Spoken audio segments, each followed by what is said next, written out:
la nabii Ezekiel likamwambia, mwana wa Adamu, kawaambie watu hawa ukawaonye juu ya mambo yao, kwa maana ukiwaonya wasiposikia, damu yao ikimwagika haitadaiwa kwako.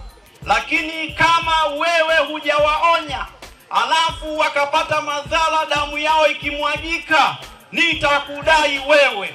Na sisi kama viongozi wa kanisa hatutaki tuodaiwe na watu wa Tanzania. Ndio maana tunazunguka nchi hii kuwaambia watu wa Tanzania, na niko Morogoro. Watu wa Morogoro, nataka niwaambie jambo moja. Katika historia ya ustawi, mageuzi na mabadiliko katika dunia, katika nchi yoyote, mabadiliko yao ya kiuchumi, ya kijamii na kisiasa, kanisa limekuwa mstari wa mbele ili kujenga maadili katika mabadiliko. Nchini El Salvador iliibuka serikali ya kidikteta, walikuwa wanaua na kuteka na kupoteza watu. Askofu mkuu wa kanisa la Roman Catholic, askofu mkuu wa jimbo kuu la San Salvador, alikuwa anaitwa Oscar Romero, alikuwa anawaonya watawala akampiga risasi. Damu yake ilipomwagika ikawa ndio mwisho wa utawala ule, ukaanguka usisimame tena. Nchini Malawi alikuwepo rais ambaye alijiita wa maisha wa Muyaya, dikteta Kamuzu Banda. Alikuwa anaua watu, anatesa watu, anateka watu. Hakuna aliyeweza kumsema. Lakini baada ya mwaka 1990, maaskofu wakaungana wakaandika waraka wa kichungaji, pastoral letter, ambao ulisambaa ukasomwa nchi nzima kwa wiki 3.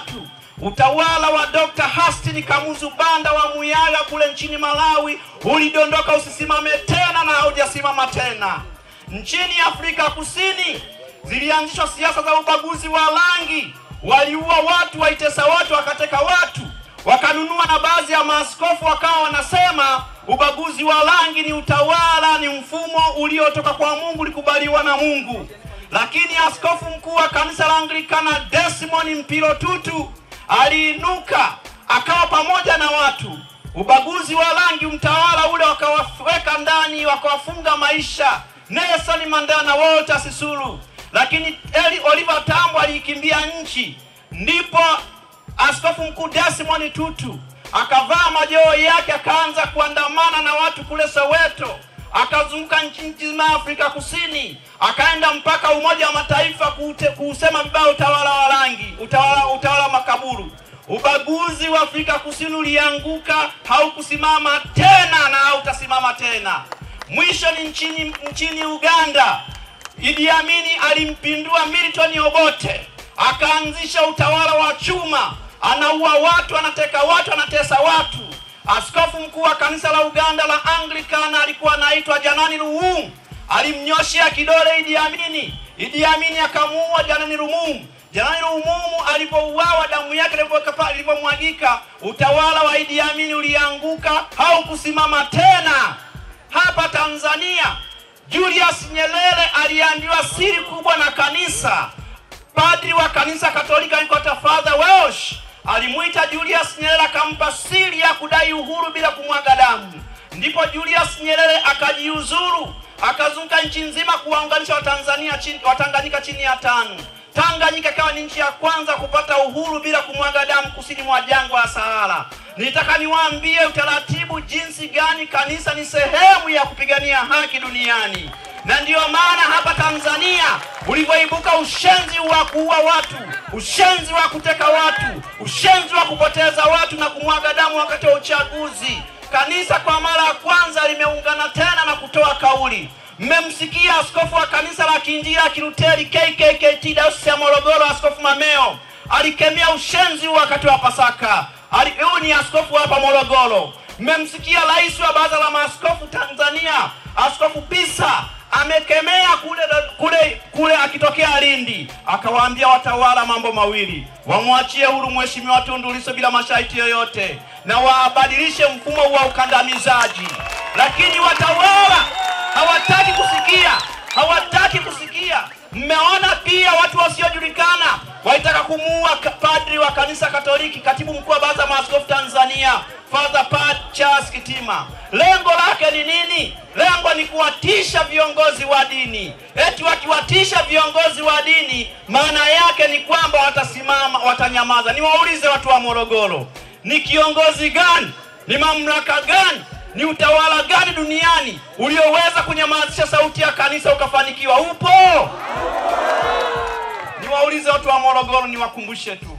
Miaka 2-3 iliyopita, Askofu Gwajima alizunguka nchi nzima akimsifia Rais Samia kwenye mikutano mikubwa kabisa, na huku Morogoro Dumila alipita. Kila mahali anamsifia Samia, anasema Samia oye, alionekana mzalendo. Juzi huyo Gwajima tena wa CCM anahoji watu wanatekwa, kwa nini wasichukuliwe hatua? Anahoji mifumo mibaya hii ya uongozi. Sasa baada ya hapo wakamuita ni mwagaji mazi, na baada ya hapo wamefunga hata kanisa lake. Sasa hii inatoa picha gani? Ni kuziba mikono midomo viongozi wa kanisa wasiseme. Tutashinda mapambano haya, tutaandika katiba mpya, tutabadilisha mfumo wa utawala katika nchi hii. Na watu wa Morogoro, kama nakubesema amina, tunaenda kumuomba Mungu. Wewe Mungu naishi na kumiliki na kutawala milele. Mbingu na dunia vyote vimejaa utukufu wako, na hapa Morogoro utukufu wako upo, Mungu wa majeshi. Asante, na mimi niko mahali hapa kulishuhudia neno lako la kuambia ukweli watu wa Morogoro. Hakuna mfumo wote wa kumwaga damu unaotoka kwako. Umwagaji damu ni ibada za kipepo, ni ibada za kishetani, na tunataka tuziondoe katika nchi ya Tanzania kwa jina la Yesu, amina.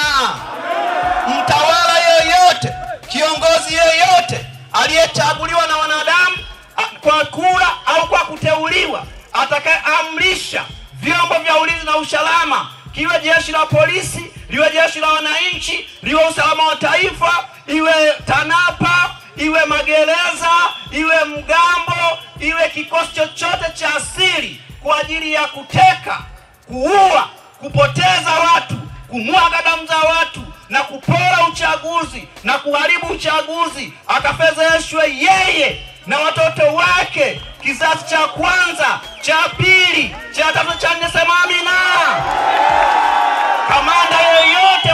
Kamanda yeyote wa chombo cha ulinzi na usalama vilivyotajwa, atakayepokea amri haramu kutesa, kuua, kupoteza watu na kuiba uchaguzi, akafezeshwe yeye na uzao wake hadi kizazi cha nne. Sema amina.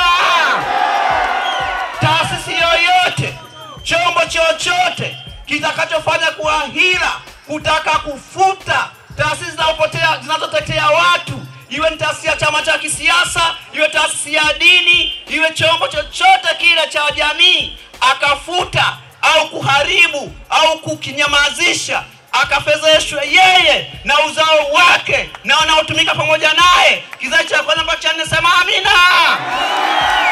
Watu wa Morogoro, mimi sina deni kwenu, kanisa halina deni kwenu. Tulizunguka mwaka 2020, tuliwaambia na tulimuomba Mungu, yeyote atakayeharibu uchaguzi na kuua watu na kuiba kula wakati wa uchaguzi atafezeheshwa. Ninyi ni mashahidi, miongoni mwa waliotumikia mfumo ule wako ambao wamenyamaza milele na hawataonekana tena. Sema amina.